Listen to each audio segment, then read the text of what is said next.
it-tnejn tad-29 ġimgħa matul is-sena, sena 1. Qari mill-Evanġelju ta' San Luqa, kapitlu 12, versi minn 13 sa 21. F'dak iż-żmien xi ħadd mill-folla qal lil Ġesu: Mallem, għid lil ħija jaqsam il-wirt miegħi. Ħabib, wieġbu Ġesu, min qiegħed nimħallef fuqkom, jew qabbadni inqasmilkom il-ġid bejnietkom. Imbagħad qal lin-nies: Iftħu għajnejkom u ħarsu rwieħkom minn kull reba, għax imqar jekk wieħed ikollu bir-radam, ħajtu ma tiddependix mill-ġid li jkollu.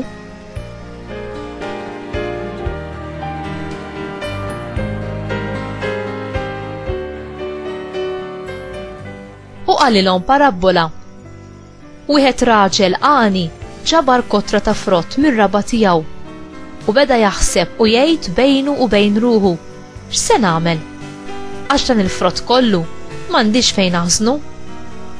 Ara x'nagħmel qal: inħott l-imħażen li għandi u nibni oħrajn akbar u naħsem fihom il-qamħ u l-ġid kollu li għandi.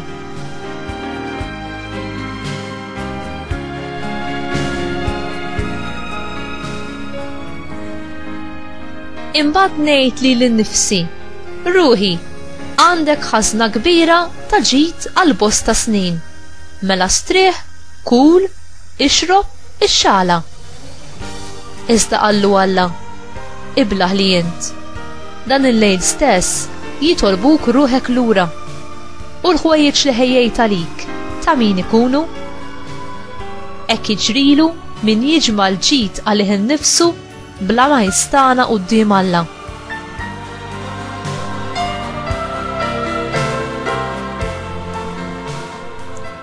Il-kelma tal-mulej tifħir lilek Kristu.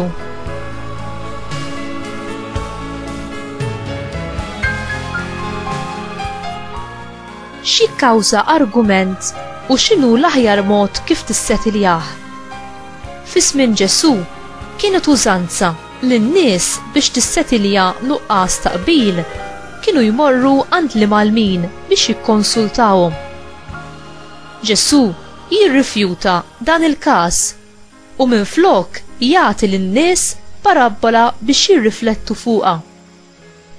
Kif kont taġixxi li kieku Ġesu kellu jirrifjuta li jissetilja l-argument tiegħek u minflok jagħtik parabbola?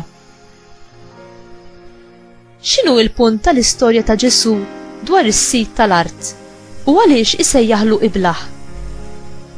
Ġesu ma jakkużax għalkemm kien biżel, imma għall-egoiżmu tiegħu u għalkemm kien jiġbed lejh.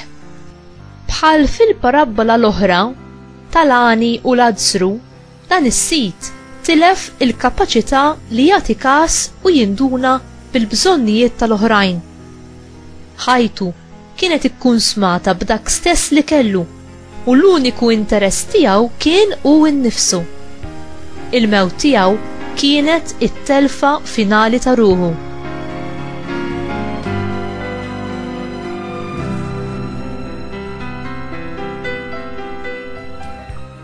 Fil-parabbola tal-għani iblaħ, Ġesu jagħti lezzjoni dwar l-affarijiet materjali li nippossjedu.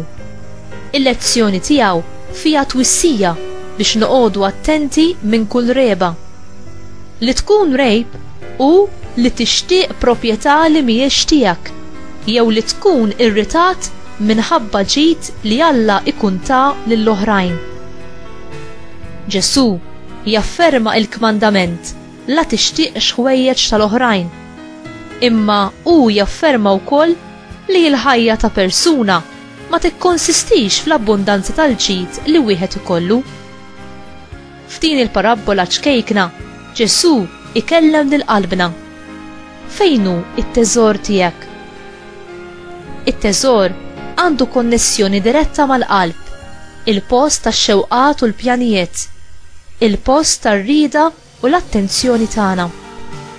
Dik il-ħaġa li l-aktar norbtu ma' qalbna hi l-akbar teżor tagħna. U inti, x'inhu t-teżor tiegħek? ma xiex qed torbot qalbek.